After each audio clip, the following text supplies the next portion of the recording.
மிதுன ராசி என்பர்களுக்கு நல்ல பலன் தாராளமாக தொடரப் போகின்றது. ஒரு விஷயம் என்ன அப்படின்னு பார்க்கும்போது, ராசியில சூரியன், குருவுடைய சேர்க்கை இருக்கிறதுனால உங்களுக்கு தைரியம் இருக்கும். துணிந்து ஒரு முடிவை உங்களால எடுக்க முடியும். பொதுவா மிதுன ராசி அப்படின்னு சொல்லும்போது, இரட்டை ராசி அப்படின்னு சொல்லுவோம். நல்ல புத்திசாலித்தனமான ராசி. ஆனா 2 தன்மை இருக்கும்.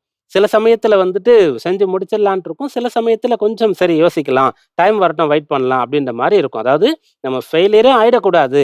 எடுத்தா அத செஞ்சு முடிக்கணும். அப்ப எல்லாமே கூடி வரணும் அப்படின்ற மாரி காத்திருக்கிறது ஒரு நேரமா இருக்கும். இன்னொரு நேரத்துல தன்னை முழுவதுமாக நம்பி செய்யக்கூடியதா இருக்கும்.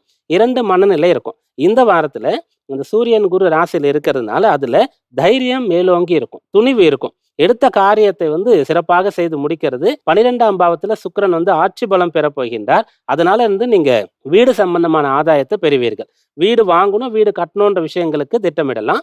வாடகை வீடு மாறி போகணும்னு சொன்னா, அதுக்கான அம்சமும் கூட உங்களுக்கு சாதகமா இருக்கின்றது. 3ஆம் இடத்துல செவ்வாய், கேது இருக்கிறதுனால, நல்ல தைரியத்தோடு இருந்து, முக்கியமான நல்ல பணிகள கூட நீங்க தொடங்கி, அதை செய்து முடித்து வெற்றி பெறக்கூடிய யோகம் இந்த வாரத்துல சாதகமா இருக்கு.